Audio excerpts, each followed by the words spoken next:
No matter how many times I watch this movie, that ending still feels like a punch to the gut. What's up guys, my name is Ryan, welcome to my channel if you are new here. So tonight, of course, the time has come to watch and review part 1 of the epic conclusion to the Infinity Saga. Of course, Avengers Infinity War is what we're talking about, and it is after I watched the film, so I'm just gonna jump in and start talking about it. And I love this movie.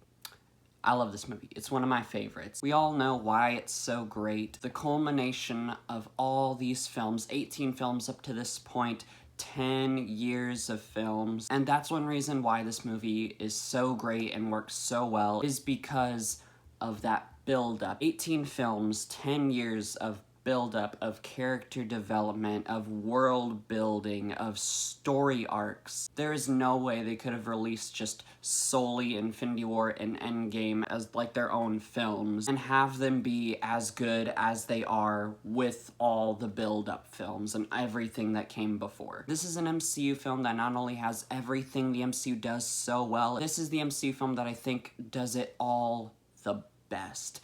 The humor is awesome, the action, the character work. It's got probably the best balance of all the Marvel films of the seriousness and you feel the weight of the situation, and the world really does feel like it's really in danger and all these people are going to die, but it also injects the lightheartedness and the humor in there, and it never feels off balance. Like every time there's a joke inserted, like I can't recall one joke that didn't work or that like cut the tension or that ruined the moment with this film. This film had a pretty much perfect balance of everything. I think every character got to shine. Of course, throughout the MCU up to this point, they have just casted all these different characters so well and brought in all these great actors to play these famous superhero characters, and they bring pretty much all their characters they've introduced and built up to this point into this film, and they do it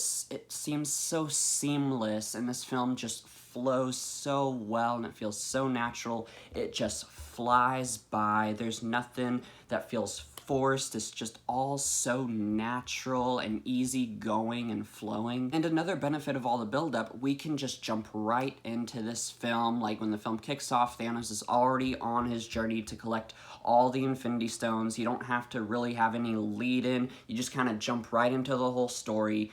And the only reason you can do that is because of all the build-up up to this point, and because we already know all of our characters, and it's so much fun to see them all interacting and coming together, and just the different pairings of all our characters throughout this film is just so much fun, and it works so phenomenally well. This film is one of those go, go, go films. It is pretty fast-paced a lot of the time, and there's a lot going on, but it also takes the time to slow down and have these intimate character moments so we understand how our characters are feeling, and we feel the weight of the situation, what they're all going through and thinking with where they are as characters, and now they have to deal with this world-ending situation, and you just feel what everyone's feeling, and it really takes the time to let you soak it all in and feel the emotion and the weight. And of course, you gotta talk about Thanos, played by Josh Brolin. Fantastic casting. He's one of the greats, one of the greatest movie villains ever, because he's pretty much everything that makes for a great villain. He's an absolutely insane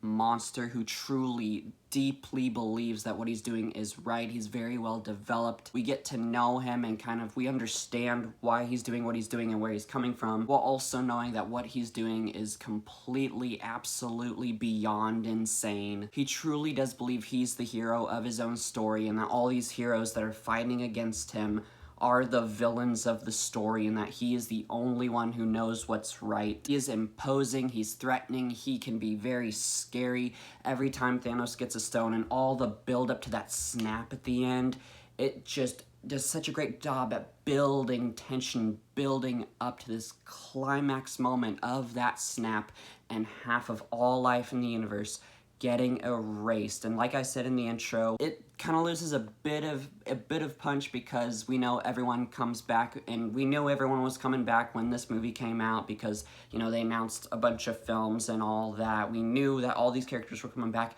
but every time you watch this film, you still feel the emotion. It still feels like, dang, we just lost a bunch of characters we care about. It feels like a punch to the gut, and that's what a great movie does. It makes you feel and care. And I really do like how they gave Thanos a much better, deeper motivation for what he's doing than in the comics. Like, I believe in the Infinity Gauntlet storyline in the comics, he only erases half of life in the universe to impress, like, the goddess of death or something. Not very compelling stuff, but his motivation in this film, oh gosh, just such wonderful writing, just fantastic stuff. This film is just a comic book superhero fan's dream. I'm a big comic book superhero fan. Superheroes are one of my favorite things in the world. I love Marvel and DC so much, and every time I watch this film, I just have a blast with it, seeing all these characters come together, fighting this truly insane monster and trying to save the world. I mean, I just love this film. It's a 10 out of 10. I'm gonna say it right now, it's a 10 out of 10. Now, does that mean it's a perfect movie? No, I don't think a perfect movie exists. A few nights ago, actually, when me and Josh watched and reviewed K-Pop Demon Hunters, go check out that video. After the film, on cable, Avengers Infinity War was on, we were watching the like, last third of it, and we were talking about how, like, this is probably the greatest plot hole movie. Not in the sense that, like, it's the film with, like, the most plot holes. This is a great film, but with a decent amount of potential plot holes. We were just talking about, as we watched the film, like, oh, why couldn't they have done this? And couldn't they have won by doing this? And why'd they do that? And couldn't they have done this? Like, everyone talks about, you know, like, in the beginning, when one of Doctor Strange's portals cuts off a Black Dwarf's arm, and it's like, why didn't you just do that with Thanos? And me and Josh were just saying, like, why didn't Doctor Strange use the Time Stone? And was there really only one way? Like, come on. Giving Thanos all the stones and what happens in Endgame was really the only one way to defeat Thanos? Like, really? It was so funny because Josh was saying, like, Doctor Strange was off the Tylenol with this film, bruh. And there's some moments when watching this film where I'm just like, why didn't Thanos just kill this person? Like, why do you leave them alive? Like, maybe you can reason that, like, he's trying not to kill as many people as possible and just leave it up to the snap and the randomness of the snap of who gets killed, but it's just like, with all these heroes standing in his way and he has the power to take them all out, why doesn't he just do it? Like, on Nowhere, when he, like, kind of kills Drax and Mantis, why once he leaves do they, like, reform? You know, he kind of takes them apart and they crumble into a million pieces, but once Thanos leaves, they reform into their normal selves. It's just like, why didn't you just leave them dead? There's a decent amount of potential plot holes in this film and things that don't 100% make sense and feel like they only happen simply so the story can take place, and you just have to suspend a lot of disbelief in this film. There's a decent amount of plot holes in this film, but you don't mind it because the film overall is just so great. This film, generally speaking, like, it's just so good. It's just so enjoyable. It's so well done.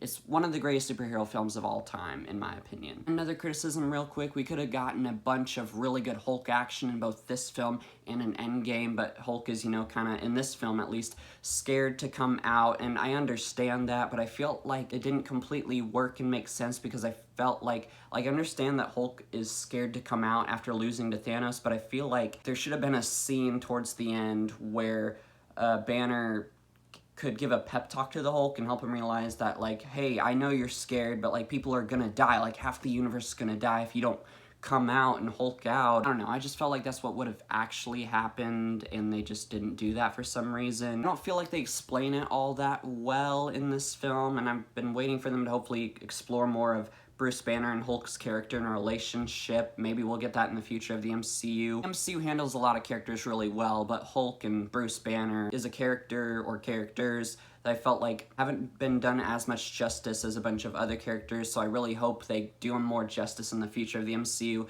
but I don't know. I've been waiting for years for them to do him justice and get more Hulk stuff in the MCU, but they haven't really done it. Although it was cool to see Bruce Banner use the Hulkbuster armor. That was pretty cool, but I still think I would have preferred him actually hulking out in that, like, big fight in Wakanda towards the end. But once again, the stuff with Hulk and my problems with it is just a small criticism because this film is just so great. So great. I can mostly forgive my problems with it. But guys, I think that's all I have to say about Avengers Infinity War. Thank y'all so much for watching this video. Leave a like if you enjoyed it. Let me know in the comments below what you think of Avengers Infinity War. I think I probably already know what a lot of people think about Infinity War. But actually, if you're not a big fan of Infinity War, like I know there have to be those people out there, like let me know down below if you're not the biggest fan of the film. I'm actually a big fan of like hot takes like that and unpopular opinions because I have many unpopular opinions myself. So if you're not a fan of Infinity War, please leave your thoughts about the film and tell me why you don't like it in the comments below too. Even though I'll probably disagree, I would love to know your thoughts. But if you're new here and if you enjoy my content, subscribe right over here. Right here is my last MCU review for Black Panther. Right here is a playlist of all my MCU videos if you want to check out some more of my MCU content. And with that, y'all have a blessed one, guys. I'll see you on the next video.